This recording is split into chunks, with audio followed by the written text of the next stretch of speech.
ये टॉपिक है development of dicot एम्ब्रॉय। Dicots में एम्ब्रॉय का डेवलपमेंट कैसे होता है, यानी फर्टिलाइजेशन हो जाने के बाद क्या क्या चेंजेस होते हैं, पोस्ट फर्टिलाइजेशन चेंजेस क्या क्या होते हैं। तो सबसे पहले थोड़े समय के लिए हम आपको एक रफली फिगर बना के समझा दें कि जब आपका ये जो एम्ब्रॉय सैक था, इसमें आपके 3 एंटीबॉडीज थे। ये प्राइमरी एंडोस्पर्म न्यूक्लियस बन गया था, जो कि एक मेल गैमेट के और पोलर न्यूक्लियाई के फ्यूज़ होने से बना था। ये आपका था क्या, प्राइमरी एंडोस्पर्म न्यूक्लियस। ठीक है, ये बचेगा। ये आपका जाइगोट है, ये आपका बचेगा। ठीक है, और जो आपके दोनों साइनर्जिस्ट हैं, ये थोड़े समय के बाद डिजनरेट हो जाएंगे, ये भी डिजनरेट हो जाएगा। तीनों एंटीपोडल्स भी डिजनरेट हो जाएंगी। ठीक है, एंटीपोडल्स तीनों डिजनरेट हो जाएंगी, दोनों साइनर्जिस्ट डिजनरेट हो जाएंगी। जो आपका प्राइमरी एंडोस्पर्म न्यूक्लियस होगा, ये एंडोस्पर्म का फॉर्मेशन करेगा, जो कि न्यूट्रिशन प्रोवाइड करेगा डेवलपिंग एम्ब्रॉय को। अभी आपका जाइगोट है, ये जाइगोट, ये प्राइमरी एंडोस्पर्म न्यूक्लियस। जाइगोट अभी चुपचाप बैठा रहेगा, सबसे पहले एंडोस्पर्म का डेवलपमेंट होगा। ठीक है, जो प्राइमरी एंडोस्पर्म न्यूक्लियस है, ये आपका पूरा सेंट्रल सेल है। सबसे पहले इसमें क्या होता है, एंडोस्पर्म का डेवलपमेंट 2 तरीके से होता है। जैसे दोनों डेवलपमेंट आपको बता दें, ये प्राइमरी एंडोस्पर्म न्यूक्लियस है, ये आपका, इसको सिंगल बना लेते हैं, ट्रिप्लॉइड हो गया। ठीक है, अब इसमें क्या होता है कि ये जो आपका सेंट्रल सेल है, ये सेंट्रल सेल ऐसी बनी रहती है। और इसको थोड़ा बड़े में दिखा दें कि जैसे ये आपका पूरा सेंट्रल सेल है। ठीक है, ये आपका प्राइमरी एंडोस्पर्म न्यूक्लियस है। अब क्या होगा, यहाँ से कैरियोकाइनेसिस होगी। जो प्राइमरी एंडोस्पर्म न्यूक्लियस होगा, ये माइटोटिक डिवीज़न करेगा और कई सारे न्यूक्लियस का फॉर्मेशन करेगा, लेकिन साइटोकाइनेसिस नहीं होगी। जाइगोट आपका यहीं पर पड़ा हुआ है। ठीक है, ये आपका जाइगोट है, मान लेते हैं। ठीक है, अब इसमें एक से कई सारे माइटोटिक डिवीज़न होने लगे और कई सारे माइटोसिस से कई सारे प्राइमरी एंडोस्पर्म न्यूक्लियस जो है, ये सारे बन गए आपके। ठीक है, ये सिर्फ क्या हो रहा है, न्यूक्लियस का डिवीज़न हो रहा है, माइटोटिक डिवीज़न। कई सारे डिवीज़न हो गए और साइटोप्लाज्मिक डिवीज़न नहीं हो रहा है। ठीक है, सेल वॉल का फॉर्मेशन नहीं हो रहा है, यहाँ पर कोई भी सेल मेम्ब्रेन नहीं बन रही है। अब एक न्यूक्लियस से कई सारे न्यूक्लियस इस सेंट्रल सेल के अंदर बन गए। अब ये क्या है, ये अभी साइटोप्लाज्म, इन्होंने पूरे में साइटोप्लाज्म था, पूरे में लिक्विड था, अभी साइटोप्लाज्म शेयर नहीं हुआ है। यानी कि ये एक सिंगल सेल है और इसके अंदर कई सारे न्यूक्लियस अब डिवाइड कर चुके हैं। तो ये जो एंडोस्पर्म बना अभी, जिसमें पूरा साइटोप्लाज्म में कई सारे न्यूक्लियस माइटोटिक डिवीज़न करके, जो प्राइमरी एंडोस्पर्म न्यूक्लियस था, इसी ने माइटोटिक डिवीज़न करके कई सारे न्यूक्लियस मल्टी न्यूक्लिएट साइटोप्लाज्म बना दिया। ये आपका ये कहलाता है आपका फ्री न्यूक्लियर एंडोस्पर्म। इसको बोलते हैं फ्री न्यूक्लियर एंडोस्पर्म, क्योंकि इस एंडोस्पर्म में क्या है, एक ही सेल है एक्चुअली में। प्राइमरी एंडोस्पर्म न्यूक्लियस कई सारे डिवीजन करके कई सारे न्यूक्लियस इसने फॉर्म कर लिए हैं, तो ये हो गया आपका फ्री न्यूक्लियर, ये लिक्विड शेप में होगा। लेकिन थोड़े समय के बाद, पहले तो ये फ्री न्यूक्लियर एंडोस्पर्म हो गया, इसके बाद क्या होगा, सेल वॉल का फॉर्मेशन, सेल मेम्ब्रेन्स का फॉर्मेशन होने लगेगा। और जैसे मान लेते हैं कि यहाँ पर मेम्ब्रेन का फॉर्मेशन हो गया, यानी कि साइटोकाइनेसिस हो गई। मेम्ब्रेन जब बन जाएगी तो एक सेल में कन्वर्ट हो जाएगा, फिर यहाँ बन गया, फिर यहाँ बन गया, फिर यहाँ बन गया। ठीक है, इस तरीके से क्या हो गया, अब ये जो फ्री न्यूक्लियस थे, ये सेल में कन्वर्ट होने लगे हैं। तो अब ये एंडोस्पर्म किस में कन्वर्ट होने लगा है, ये एंडोस्पर्म आपका कन्वर्ट हो गया, सेलुलर फॉर्म का हो गया। ये देखिए, ये आपका सेलुलर फॉर्म का एंडोस्पर्म हो गया। ठीक है, इस तरीके से ये वॉल्स डेवलप कर रहे हैं और इसके वजह से जो फ्री न्यूक्लियर एंडोस्पर्म था, ये सेलुलर बन गया। और बीच में हो सकता है कि कुछ न्यूक्लियस अभी भी बचे रहें जिनमें सेल फॉर्मेशन ना हो, तो अभी ये लिक्विड स्टेट में होगा। तो ये फॉर्म देखते हैं, जैसे गरी में देखते हैं आप, गरी में जो लिक्विड स्टेट होता है, गरी में आप देखते होंगे जो आप कोकोनट फोड़ते हैं, उसमें जैसे मिडिल वाला पार्ट है, अब ये मिडिल वाला पार्ट क्या हो गया, फ्री न्यूक्लियर हो गया। इसमें कई सारे न्यूक्लियस लिक्विड फॉर्म में होगा। और बगल में ये जो एंडोस्पर्म ये देख रहे हैं, ये सेलुलर हो गया, यानी सेल का फॉर्मेशन हो गया, तो ये आपका एक टफ लेयर बना देगा। ठीक है, और कुछ सीड्स में ऐसा होता है कि कोई भी फ्री न्यूक्लियर नहीं रहता, सारे के सारे सेल में कन्वर्ट हो जाते हैं, तो पूरा का पूरा एक सेलुलर एंडोस्पर्म का फॉर्मेशन हो जाएगा। तो सबसे पहले एंडोस्पर्म का फॉर्मेशन होगा, क्योंकि डेवलपिंग जो जाइगोट होगा, जो एम्ब्रॉय होगा, उसको न्यूट्रिशन लेना होगा। तो न्यूट्रिशन वो कहाँ से गेट करेगा, एंडोस्पर्म से गेट करेगा। तो यानी कि ये जो पूरी कैविटी होगी एम्ब्रॉय सैक की, ये कन्वर्ट हो जाएगी किसमें, एक एंडोस्पर्म में। तो ये आपको जो मैंने सेल्स दिखाई हैं, एक्सेल जो पहले ये क्या था आपका, जो आपका एम्ब्रॉय सैक था, ये एम्ब्रॉय सैक में देख रहे हैं, जहाँ न्यूक्लियस था, वहाँ पूरी की पूरी अब क्या आ गई है, आपकी एंडोस्पर्म आ गई है। और जाइगोट अभी चुपचाप पड़ा हुआ है। जब एंडोस्पर्म का डेवलपमेंट सफिशिएंट हो जाएगा, तब जाइगोट का डिवीजन शुरू होगा। ठीक है, ये वही सब कुछ स्ट्रक्चर्स हैं। ये जो एम्ब्रॉय सैक था, इसमें अब एंडोस्पर्म का डेवलपमेंट हो चुका है। मैंने यहाँ जो दिखा है, ये डेवलपमेंट एंडोस्पर्म का कैसा है, सेलुलर एंडोस्पर्म है। ठीक है, सारी सेल्स में कन्वर्ट हो गई हैं, न्यूट्रिटिव लेयर तैयार हो गई है, जाइगोट आपका आप डिवीजन करने के लिए तैयार है। तो इस बात को याद रखिएगा कि एनसीईआरटी में लिखा है, एंडोस्पर्म डेवलपमेंट प्रीसीड्स एम्ब्रॉय डेवलपमेंट, यानी एंडोस्पर्म का डेवलपमेंट एम्ब्रॉय के डेवलपमेंट से पहले होता है। राइट, ये कहने का मतलब था। तो यानी कि अब एंडोस्पर्म का डेवलपमेंट हो गया, अब जाइगोट में जो डेवलपमेंट की स्टेजेस होंगी डाइकॉट में, वो कैसी होंगी, पहले डाइकॉट को बताते हैं, उसके बाद मोनोकॉट का। असल में जो इनिशियल डेवलपमेंट होता है डाइकॉट चाहे मोनोकॉट में, दोनों में सेम होता है। जो लेटर स्टेज में चेंजेस होते हैं थोड़े बहुत, वो हम लोग बाद में डिस्कस करेंगे। जो इंपॉर्टेंट है आपके लिए वो है डेवलपमेंट ऑफ डाइकॉट एम्ब्रॉय। तो डाइकॉट एम्ब्रॉय की डिस्कस इस पेज नेक्स्ट पेज पे करते हैं। आपका ये जाइगोट है, ठीक है, सिंगल सेल 2n स्टेज पर। अब देखिए यहाँ पर क्या होगा, ठीक है, stages in एम्ब्रॉय development in dicot. अब एक वहाँ से निकाल के अलग इसको दिखाना पड़ेगा। ये आपका जाइगोट दिखा रहे हैं, ये 2n है, डिप्लॉयड है, ठीक है। अब जाइगोट में देखिए, ये जाइगोट यहाँ पर देख रहे होंगे, ये आपका माइक्रोपाइलर एंड है और ये आपका चैलेजल एंड है, राइट। तो जाइगोट एक माइक्रोपाइलर एंड को फेस कर रहा है और एक चैलेजल एंड को फेस कर रहा है। तो अभी इसको हम यहाँ पर C और M से दिखा रहे हैं, ठीक है, माइक्रोपाइलर एंड चैलेजल एंड। अब क्या होगा, इसमें फर्स्ट माइटोटिक डिवीजन होगा। अब इसके बाद जितने भी डिवीजन होंगे वो सारे डिवीजन माइटोसिस के होंगे, सारे डिवीजन माइटोटिक होंगे, क्योंकि अब जो है प्लॉइडी इसकी चेंज नहीं करनी है, ये डिप्लॉयड है, डिप्लॉयड ही रहेगा पूरी चीज़ें। तो अब सिर्फ एंडोस्पर्म आपका ट्रिप्लॉयड रहेगा और आप यहाँ से जाइगोट जो भी डेवलपमेंट करेगा, एम्ब्रॉय बनाएगा, वो सब क्या होगा, डिप्लॉयड होगा। ये आपका जाइगोट है, चैलेजल एंड माइक्रोपाइलर एंड। इसमें सबसे पहला डिवीजन होगा फर्स्ट लीनियर प्लानर डिवीजन होगा। यहाँ से सेल क्या होगी, माइटोसिस करके 2 सेल्स बनाएगी। तो देखिए 2 सेल बनाए, तो अभी 2 सेल की बात कर लेते हैं। फर्स्ट माइटोटिक डिवीजन के बाद जो 2 सेल्स बनती हैं उसमें से एक सेल माइक्रोपाइलर एंड की तरफ होती है और एक सेल चैलेजल एंड की तरफ होती है। तो फर्स्ट डिवीजन के बाद जो पहली सेल जो माइक्रोपाइलर एंड की तरफ होती है, इसे हम लोग बोलते हैं बेसल सेल, याद रखिएगा, ठीक है। यानी कि after the first division, first cleavage of the zygote, the cell facing the micropylar is considered is called as basal cell. और जो चैलेजल एंड को फेस करेगी ये हो गई आपकी टर्मिनल सेल, ठीक है। अब इसमें इनका फेट अलग अलग, टर्मिनल सेल का काम कुछ दूसरा है, बेसल सेल का काम कुछ दूसरा है। इसलिए याद रखिएगा, बेसल सेल दूसरे टाइप की डिवीजन करेगी और टर्मिनल सेल कुछ और चीज़ों को फॉर्म करेगी। यहाँ से बात क्या होगा, अब बेसल सेल में लगातार माइटोटिक डिवीजन होते रहेंगे। बेसल सेल में लगातार माइटोटिक डिवीजन होंगे, माइटोसिस होगी, तो ये क्या होगा, ये सेल्स की एक देखिए ये 1 2 3 4 ऐसे सेल्स की पूरी एक चेन बना देगा। ये आपका एक लीनियर डेवलपमेंट हो गया, ठीक है, प्लानर डेवलपमेंट होगा। एक चेन में पूरी की पूरी सेल्स, एक से कई सारी सेल्स ऐसे बनती चली जाएंगी माइटोटिक डिवीजन करते करते, तो एक सिलेंड्रिकल स्ट्रक्चर तैयार होगा। ये जो सिलेंड्रिकल स्ट्रक्चर तैयार होगा, देखिए सेल्स का पूरा एक सिलेंड्रिकल स्ट्रक्चर यहाँ से लेकर यहाँ तक तैयार हुआ है। कहाँ से बना है, बेसल सेल से बना है, बेसल सेल के माइटोटिक डिवीजन से बना है। तो जो पूरी सेल्स की एक पूरी सीरीज़ तैयार हुई, ठीक है, ये जो पूरी सीरीज़ है, ये सिलेंड्रिकल शेप है। इसमें एक सबसे फर्स्ट सेल देखिए, ये फर्स्ट सेल जो इससे जुड़ी हुई है, ये देखिए, ये सिर्फ इतने पार्ट की बात कर रहा हूँ। ये इतना पार्ट किससे बना हुआ है, इतना पार्ट बना हुआ है आपका बेसल सेल से। बेसल सेल की जो ऊपरी सबसे ऊपरी सेल है, ये फर्स्ट सेल, इस सेल को हम लोग बोलते हैं स्पेशली हाइपोफाइसिस, ये याद रखिएगा, ठीक है। इस सेल को हम लोग बोलते हैं फर्स्ट सेल, जो सबसे ऊपर की सेल होती है, बेसल सेल से फॉर्म होती है, उसको बोलते हैं हाइपोफाइसिस, ठीक है।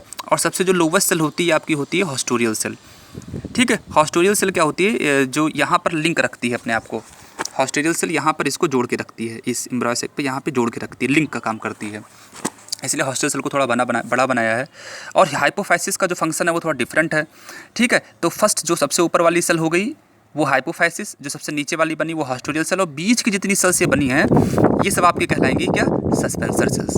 ये आपकी होंगी सस्पेंसर, इस पर एम्ब्रॉय होल्ड होगा, ठीक है। एम्ब्रॉय को होल्ड करने का काम करती है सस्पेंसर। सस्पेंसर का काम होता है, सस्पेंसर जब डिवाइड करता रहेगा तो ये इसको एम्ब्रॉय को ऊपर की तरफ पुश करेगा।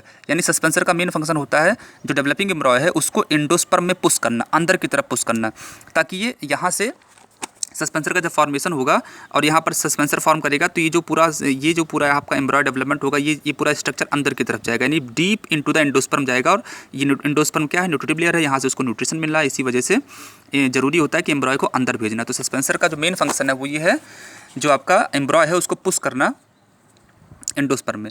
तो ये यहाँ से लेकर यहाँ तक का पूरा स्ट्रक्चर कहाँ से बना है, बेसल सेल की माइटोटिक डिवीजन से बना है। जो फर्स्ट सेल ऊपर की है वो हाइपोफाइसिस, जो नीचे की बनी हॉस्टोरियल सेल। इनका फेट अलग अलग है, इसलिए मैंने इनको अलग अलग दिखाया है। और जो बीच की पूरी सिलेंड्रिकल ये चेन होंगी सेल की, ये आपकी सस्पेंसर कहलाएगी, ठीक है। अब देखिए टर्मिनल सेल में क्या चेंजेस हो गए। टर्मिनल सेल में 2 माइटोटिक डिवीजन हुए, हमने यहाँ पर कई दिखा, यहाँ पर सिर्फ 4 दिखा रहे हैं। तो टर्मिनल सेल में पहले डिवीज़न होगा, 2 सेल बनेंगी, 2 से 4 बनेंगी। तो जब 4 बनेंगी, ये वैसे ये आगे पीछे होंगी, मैंने यहाँ समझने के लिए आपको एक ही फिगर में दिखा दिया है। तो जब यहाँ पे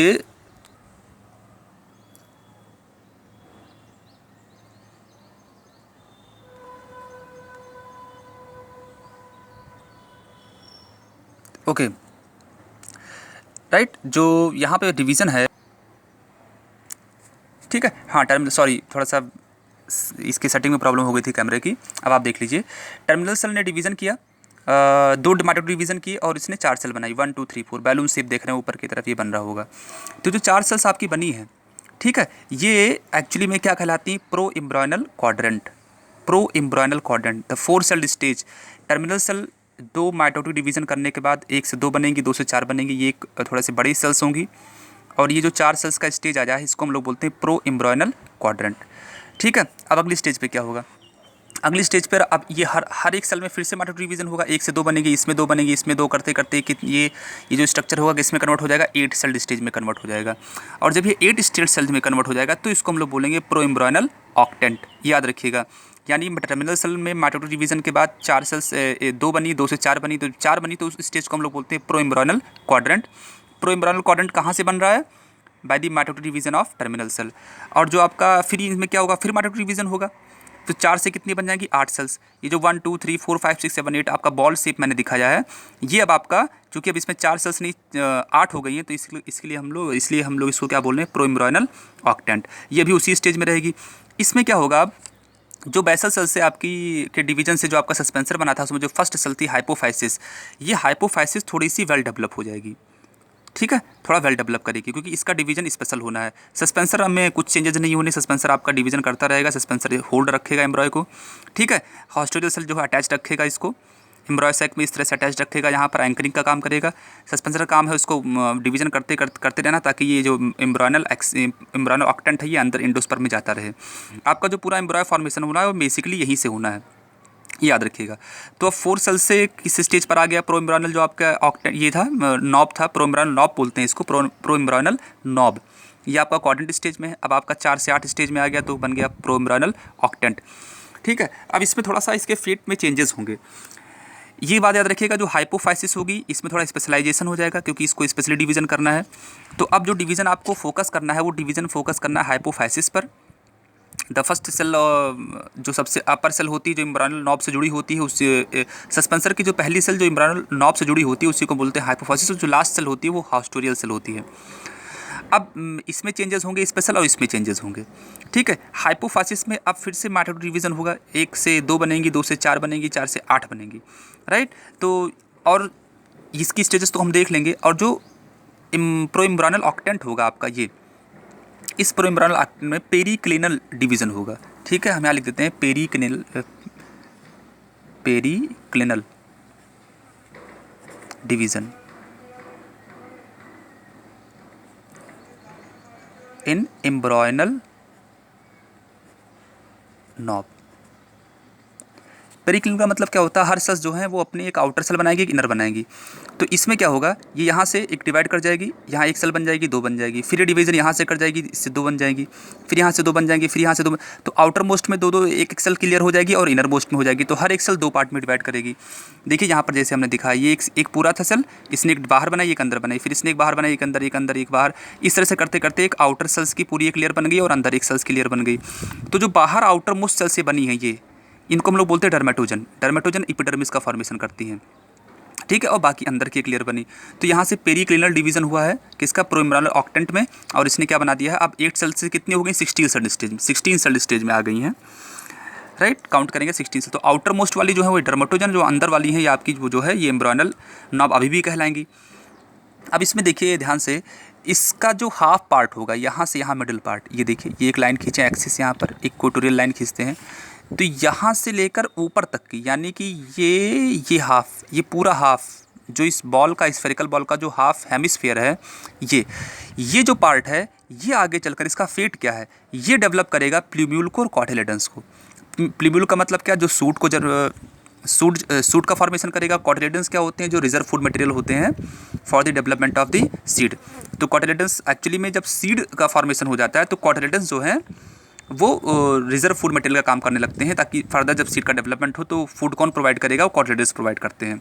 सीड के फॉर्मेशन तक में सीड के फॉर्मेशन तक में जो न्यूट्रिशन प्रोवाइड करता है वो एंडोस्पर्म होता है। सीड फॉर्म हो जाने के बाद सीड जब जर्मिनेट करना होता है तब जो रिजर्व फूड रखते हैं अपने पास वो कॉटिलेडन्स होते हैं। तो ये जो हाफ पार्ट है, हेमिस्फेरिकल हाफ पार्ट, ये जो है ये आपका प्ल्यूम्यूल बनाएगा प्लस कॉटिलेडन्स बनाएगा। प्ल्यूम्यूल यानी कि सूट पार्ट, कॉटिलेडन्स यानी कि रिजर्व फूड। ठीक है, फॉर द डेवलपिंग सीड। अब जो नीचे का लोअर हाफ है, इसका जो लोअर हाफ है यानी कि यहाँ से लेकर यहाँ तक का पार्ट, ये जो हाइपोकॉटिल बनाएगा। हाइपोकॉटिल आप अभी फिगर में दिखा देंगे हाइपोकॉटिल का फंक्शन क्या है, क्या काम करता है वो। ठीक है, इसका डेवलपमेंट उतना बढ़िया नहीं होता जितना डेवलपमेंट इसका होता है। ठीक है, तो ये हाफ पार्ट आपका हाइपोकॉटिल हो गया, और जो ऊपर का पार्ट हो गया, ऊपर की जो सेल्स हो गई यानी कि मिडिल से, जैसे एक अर्थ है यहाँ से एक कोटोरियल लाइन खींच दो, एक बॉल का 2 हिस्से कर दो, तो ये जो हिस्सा होगा अपर हाफ, ये प्लिम्यूलोकॉटिलिडन्स का फॉर्मेशन करेगा, जो लोअर हाफ होगा ये हाइपोकॉटिल का फॉर्मेशन करेगा।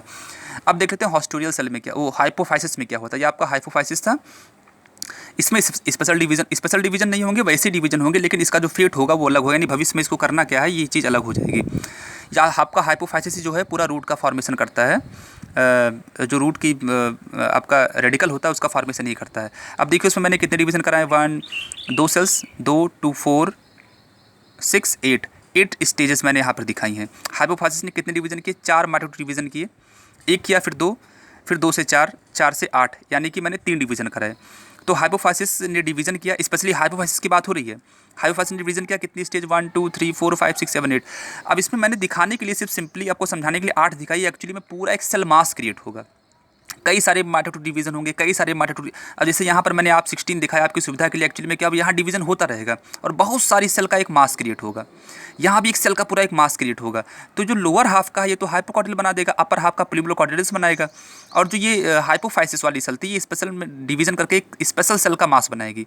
ठीक है, ये जो स्पेशल सेल का एक पूरा मास क्रिएट होगा, इसमें जो अपर हाफ है, ये देखिए ध्यान से, जो अपर हाफ है यानी कि मैंने 1 2 3 4 दिखा था कि हाफ कर सकें, जो अपर हाफ है यानी कि जो किससे जुड़ा हुआ है, एम्ब्रियोनल नॉब से अटैच्ड है, अपर हाफ की जो होंगी, ये अपर हाफ आपका फॉर्म करती है रूट कॉर्टेक्स, ये रूट कॉर्टेक्स का फॉर्मेशन करती हैं।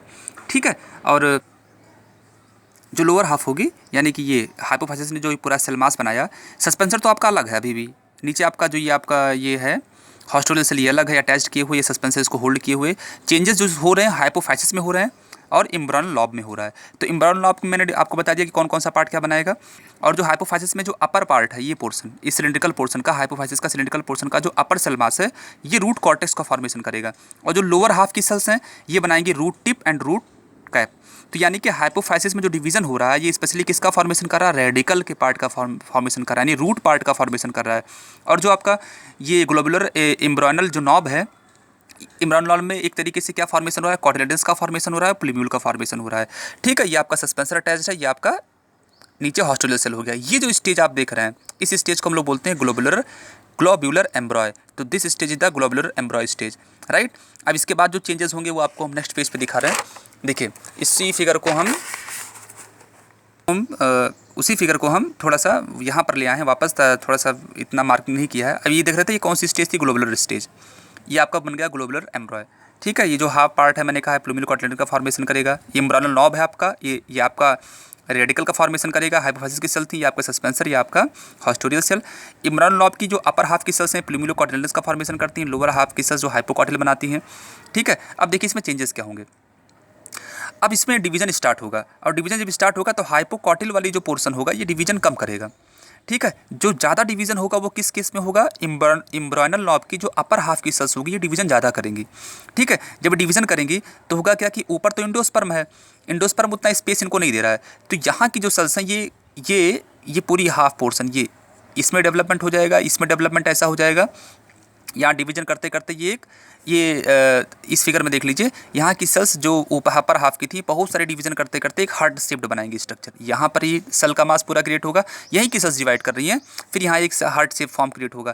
तो ये जो आपका ज़्यादा डिवीजन करके एक पूरा नॉब क्रिएट हुआ है, ये नॉब और ये नॉब, ये एक्चुअली में आगे चलकर आपका क्या बनाने वाले हैं, कॉटिलेडन्स। ये पूरा का पूरा पोर्शन क्या हो गया आपका, कॉटिलेडन हो गया।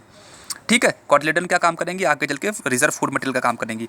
तो जो एम्ब्रियोनल नॉब की अपर की सेल्स थी ये सारी डिवीजन करेंगी, हार्ट शेप स्ट्रक्चर बनाएंगी। ये जो हार्ट शेप स्ट्रक्चर बना है ये क्या दिखा रहा है आपका, कॉटिलेडन्स। इसमें जो लोअर हार्ट में जो लोअर पार्ट आपको दिखा रहा है जिसका डिवीजन कम हुआ था, ये पार्ट आपका क्या हो जाएगा, हाइपोकॉटिल। ये पूरा पोर्शन क्या हो जाएगा, कॉटिलेडन्स, ये नीचे का पोर्शन हाइपोकॉटिल।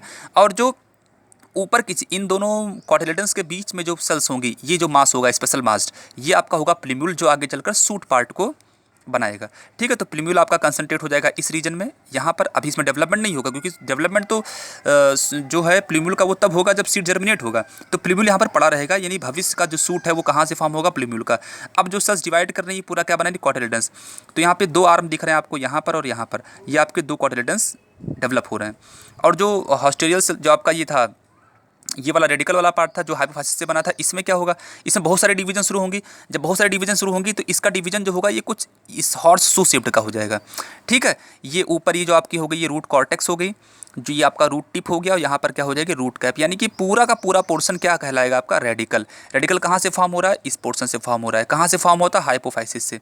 ठीक है, तो ये पूरा रेडिकल के पोर्शन को बनाएंगी, यानी कि भविष्य का आपका रूट हो गया, ये भविष्य का आपका सूट हो गया, और ये आपका कॉटिलेडन्स हो गया, जो आगे चलकर डेवलपिंग जो सीड होगा, प्लूम्यूल को सूट में कन्वर्ट करना, रेडिकल को सूट में कन्वर्ट करने में जो है वो जो फूड प्रोवाइड करेंगी, कॉटिलेडन्स प्रोवाइड करेंगी। क्लियर, इस फिगर में कोई दिक्कत तो नहीं। आपका सस्पेंसर अभी अटैच्ड रहेगा और धीरे धीरे ये चीज़ बड़ी हो जाएगी, सस्पेंसर छोटा हो जाएगा, और ये जो आपका हॉस्टोरियल सेल था जो अटैच किया था ये भी इस जगह पर बना रहेगा। ठीक है, अब इसमें चेंजेस देखिए क्या होगा। अब चूंकि ऊपर एंडोस्पर्म है, इसको कॉटिलेडन्स को डेवलप करने की जगह मिलेगी नहीं, तो ये क्या होंगी, ये डेवलप ऊपर की तरफ नहीं करेंगी, नीचे की तरफ झुक जाएंगी। कॉटिलेडन्स में डिवीजन लगातार स्टार्ट रहेगा और ये नीचे की तरफ बेंड हो जाएंगी, ये यहाँ से नीचे की तरफ बेंड हो जाएंगी, ये यहाँ से नीचे की तरफ बेंड हो जाएंगी। वही डिवीजन माइटोटिक डिवीजन होता रहेगा, क्योंकि ऊपर अब जगह नहीं बची हुई है, ऊपर एंडोस्पर्म है और ऊपर स्पेस है नहीं, तो ये क्या होंगी, ये डिवीजन करते करते करते नॉब नीचे की तरफ झुक जाएगा, ये नॉब भी नीचे की तरफ झुक जाएगा, और जो फाइनल स्ट्रक्चर आपका सामने आएगा वो स्ट्रक्चर आपका इस तरह का शेप आएगा। राइट, ये देखिए, ये आपकी जो पूरा सेल नीचे की तरफ झुक गई है, वो ये वाला पार्ट था जो आपका नीचे की तरफ डेवलपमेंट करके यहाँ झुक गया। ये पूरा हो गया आपका एक कॉटिलेडन, फिर ये भी खूब डेवलपमेंट करेगा और नीचे की तरफ आएगा, और ये एक दो कॉटिलेडन्स आपको एग्जैक्ट दिख रहे हैं। नीचे क्यों झुक गए हैं, क्योंकि ऊपर इनके पास जगह नहीं है। तो ये जो पूरा एक सेल मास क्रिएट हुआ, यहाँ जो एक सेल मास क्रिएट हुआ, ये एक्चुअली में आपका हो गया दो कॉटिलेडन्स, और दो कॉटिलेडन्स के बीच में अभी अंडर डेवलप्ड, अभी डेवलपमेंट कंप्लीट नहीं हुआ है, अभी ये चुपचाप पड़ा हुआ है, स्पेशल आपकी टिश्यू है पूरी, ये कहला रही है आपकी प्लूम्यूल। ठीक है, ये बनाएगी आपकी सूट, ये दोनों काम करेंगे इनको फूड प्रोवाइड करने में। और जो ये नीचे वाला पोर्शन रहेगा जिसमें डेवलपमेंट कम हो रहा था, ये वाला पार्ट, यानी कि यहाँ से लेकर यहाँ तक के पार्ट को आप कह दोगे हाइपोकॉटिल। हाइपोकॉटिल अभी आपका हम फिगर में क्लियर करेंगे, हाइपोकॉटिल। और इसके बाद जो पूरा पोर्शन नीचे का बच रहा है, ये पूरा का पूरा पोर्शन, ये आपका हो गया रेडिकल। रेडिकल में ये आपका ऊपर रूट कॉर्टेक्स बनाएगा, ये नीचे आपका रूट कैप का भी डेवलपमेंट हो जाएगा, यहीं से डेवलपमेंट हल्का सा रूट कैप की फॉर्मेशन हो जाती है। तो ये लोअर पार्ट पूरा रेडिकल, ये आपके दो कॉटिलेडन्स, बीच में हाइपोकॉटिल, ये स्ट्रक्चर के और मैच्योर होने के बाद स्टेज आई है। ठीक है, इसके बाद बहुत सारे चेंजेस होंगे, और चेंजेस होने के बाद जो है फुल सीड में डेवलपमेंट हो जाएगा। तो जो फुल सीड हम लोग देखते हैं, जैसे मटर का दाना अगर बीच से हम तोड़ दें तो उसमें देखिए दो हाफ्स आपको दिखते होंगे, ये एक्चुअली में आपके क्या है, दोनों कॉटिलेडन्स हैं। ये वो पार्ट है, ये जो पूरा इस एक्सिस देख रहे हैं, ये जो स्ट्रक्चर देख रहे हैं, ये स्ट्रक्चर आपका जो है इसको कहते हैं हम लोग एम्ब्रॉयनल एक्सिस, यही आपका एम्ब्रॉय है। ठीक है, यही डेवलपमेंट करेगा रूट और सूट का। बाकी कॉटिलेडन्स का काम है इन प्लूम्यूलो रेडिकल को, डेवलपिंग प्लूम्यूलो रेडिकल को नरिशमेंट प्रोवाइड करना। राइट, तो अब आपका जो रिजर्व फूड मटेरियल का काम कर रहा है वो कौन कर रहा है, कॉटिलेडन कर रहा है। एम्ब्रॉय डेवलपमेंट में, यानी यहाँ तक कि डेवलपमेंट आपका मोस्ट ऑफ द इंडोस्पर्म खत्म हो चुका होगा। कुछ इंडोस्पर्म अगर सारे खत्म हो गए हैं तो नॉन इंडोस्पर्मिक सीड होगा, अगर कुछ इंडोस्पर्म बच भी जाएगा तो वो इंडोस्पर्म वो जो है एंडोस्पर्मिक सीड हो जाएगा, यानी एल्ब्यूमिनस सीड हो जाएगा। लेकिन डाइकॉट्स में हम लोग यहाँ पर जो स्ट्रक्चर देख रहे हैं वो किस स्ट्रक्चर को देख रहे हैं, जिसका मोस्ट ऑफ द इंडोस्पर्म खत्म हो चुका है, अब कॉटिलेडन्स डेवलप हो गए हैं। ठीक है, और ये डॉर्मेंट स्टेज पे चले जाएंगे, जब सीड का डेवलपमेंट होना तब ये डेवलपमेंट होगी।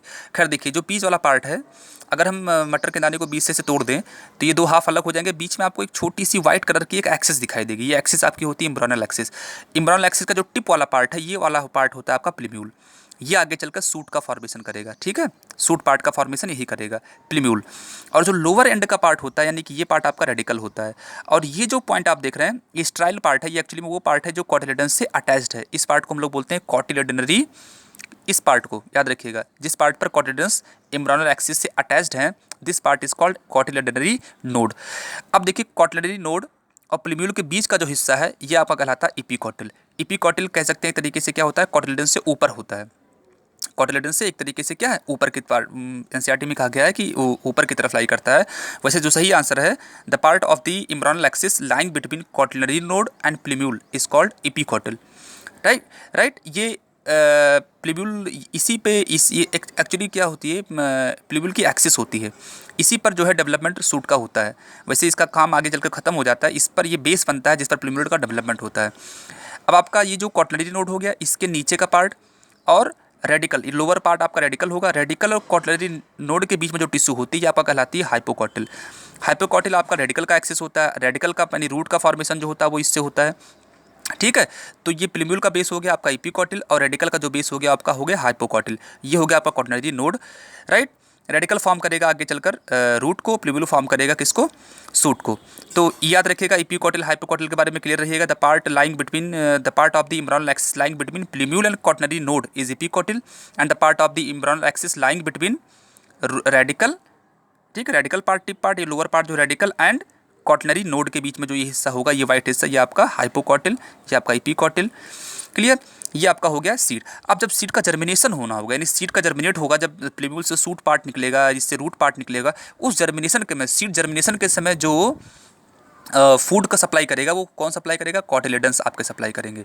ठीक है, सीड जब फॉर्मेशन हो जाएगा तो सीड डॉर्मेंट स्टेज पे चली जाएगी। जब लोग यानी कि जब फेवरेबल कंडीशन आती है, प्रॉपर वाटर सप्लीमेंट और जो है टेम्परेचर फॉर्म मिलता है, जब सीड को जर्मिनेट करना होता है तो जर्मिनेटिंग सीड को जो फूड सप्लाई करते हैं वो कौन सप्लाई करते हैं, कॉटिलेडन सप्लाई करते हैं।